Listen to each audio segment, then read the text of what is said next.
Hey, what's up, everybody? Just want to make a video about what may happen this week on the stock market. Um, what I First I want to go over a crude oil trade that I took beginning of last week. It was actually Sunday night, right when they opened up. I was keeping an eye on the crude oil because there's a potential really a good opportunity, and it turned out to be a great opportunity, which is right here. This is Sunday when it opened up. I was watching this moving average here, and this is a 9-minute, and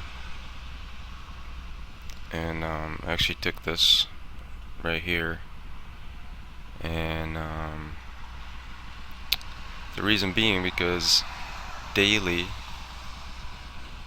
and I came to that realization after I took the trade, of course. Not daily. What am I looking at here? Oh yeah. Well, I guess I gotta show you daily because. So this was last Friday. This big red candle, and I was indicating that hey, this is probably a bigger pivot here. A lot of people loaded up on inverse on Friday, expecting more follow through next week, and took a chance and left trade on over the weekend. Well, that's what they want you to think. That's why markets rigged like that. And they watch the futures open up and start going lower. Okay, everything's great. Oh, it's fine. But the thing is, it's like it's scripted on purpose. Slowly starts creeping up by early morning, like 6 o'clock, when they see that it's starting to go up. Pre-market, those who can trade pre-market probably covered their shorts, and then when the market really opens up, they've already got run over, and then the rest will cover, and it was like the biggest short squeeze ever. I took this because this is like one of my favorite moving averages on the hourly, and a lot of times it gets a nice tag and creates a bigger pivot. So kind of got lucky there, but I got in down here and I ended up getting out at 51.05. It was a nice run. Anywho, that was the best trade. I did end up giving some back at the end of the week, just because I had to. um, you know, it's alright. Still decent profit for a week. Okay, now I've been following the dollar index very closely because of the interest rate hype, interest rate hype. And it's come into kind of a resistance level here. You see a lot of these break down. Yeah, it has poked through a little bit, and Friday, even Thursday, we got a red candle. Friday we got a green candle, and it pretty much closed at the highs. And yeah, it's pushed through all this resistance and found support here. But what's concerning me is that, again, that's what they want you to think. So I would just say that a lot are long dollar, and a lot that are many traders are short the major indices because they look weak.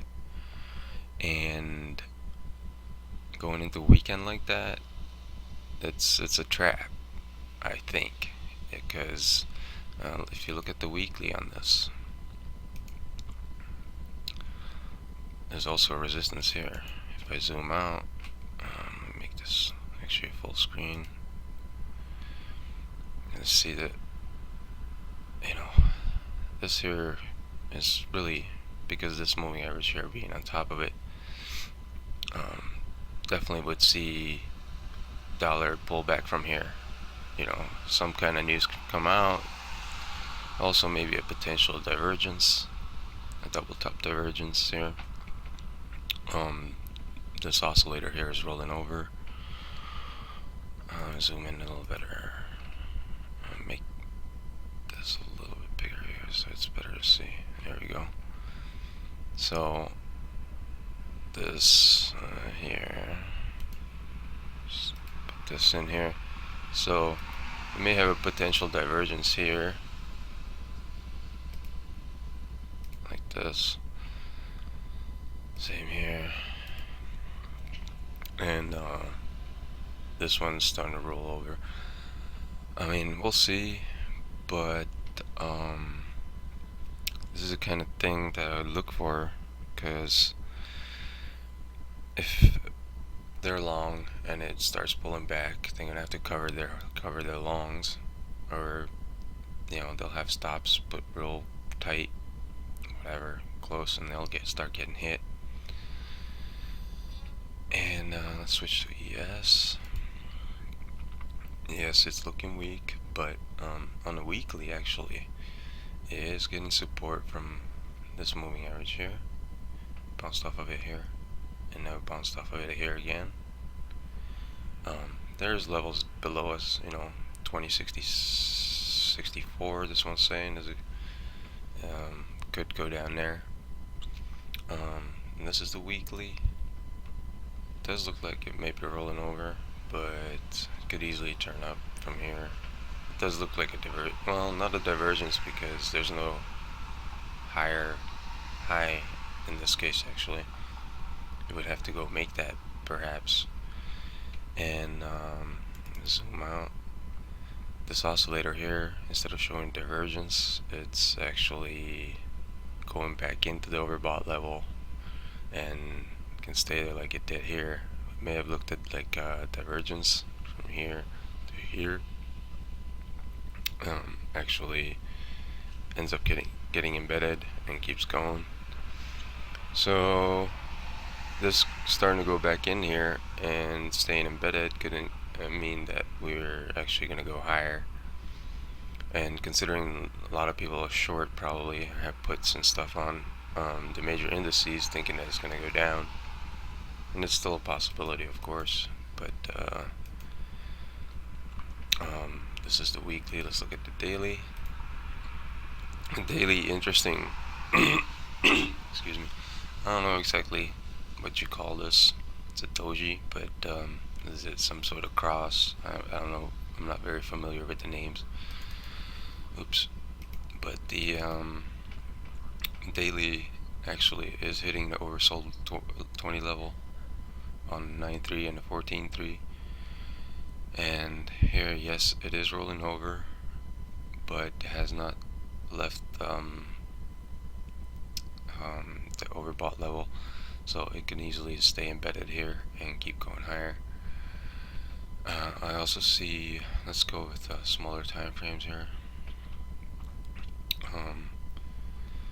The price is right at, zoom in so you can see better here. It's actually holding support here. 6 minute support here. 9 minute holding support here. Oh, come on. And it's actually kind of a inverse head and shoulders, which is actually kind of concerning, because if you see an inverse head and shoulder, I'm trying to look for stuff that's not too obvious, and this is kind of obvious inverse head and shoulders here. Now this resistance above for sure, and this was the 9 minute. Now let's go on the hourly. Now what's happened here with the hourly is that we blew through. Usually you get a bounce here, and we didn't get a bounce here this time, so we've created a cluster. Well, this sideways action has created a cluster, and we're below the cluster. And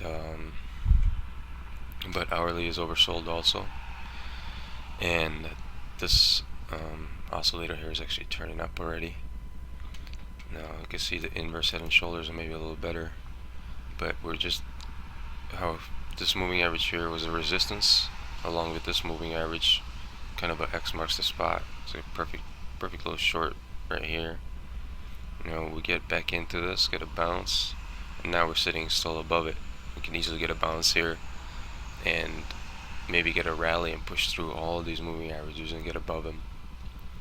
I've seen that happen before, considering we are oversold. Now, this is the hourly. Now, I also like to look at the 90-minute, and 90-minute actually caught this bottom here. Give it a second. There we go. So when it came down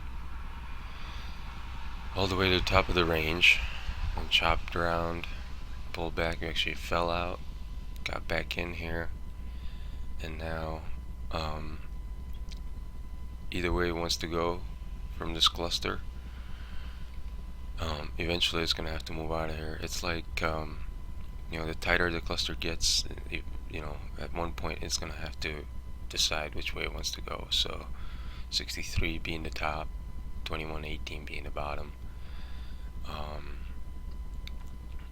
But being oversold and turning up here, I do have the feeling that we may have a bit of a rally come Monday or overnight Sunday. Ideally would be the shorts would get stuck. Those retail traders who are short thinking that it's gonna go down. If this thing starts pushing up overnight, yes, you know,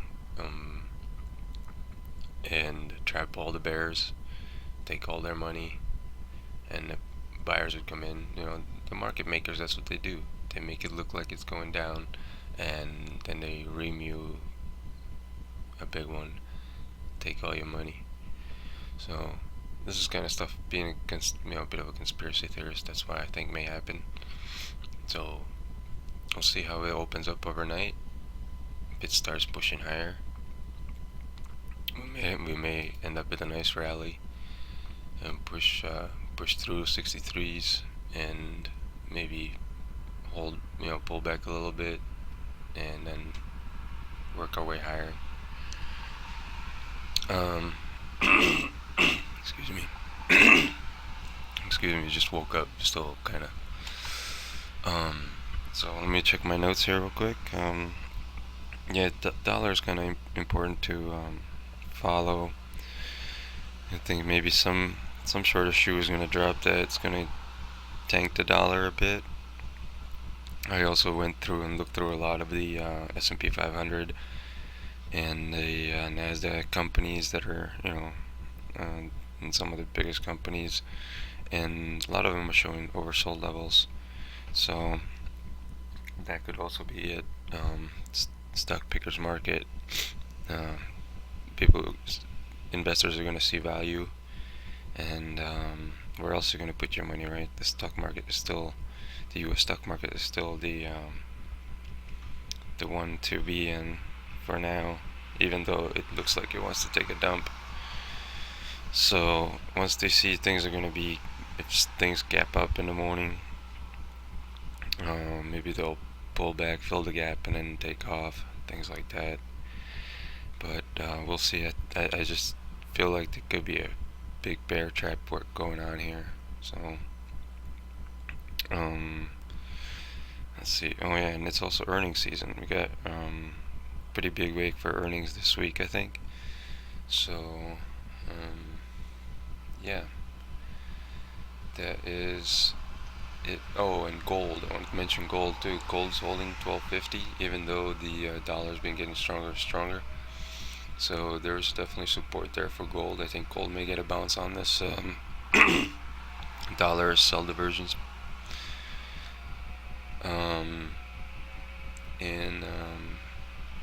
Yeah, I think it's time for dollar to pull back, even though it looks very strong. But we're still so far away from getting the interest rate hike. So how far is it gonna go? You know, what's the hype? You know, it's just a hype that the interest rate's gonna get raised. Yeah, they're gonna probably raise it, but I don't know. I just like to look at the chart and make up my own hypothesis on it. So I guess we'll see what happens. All right.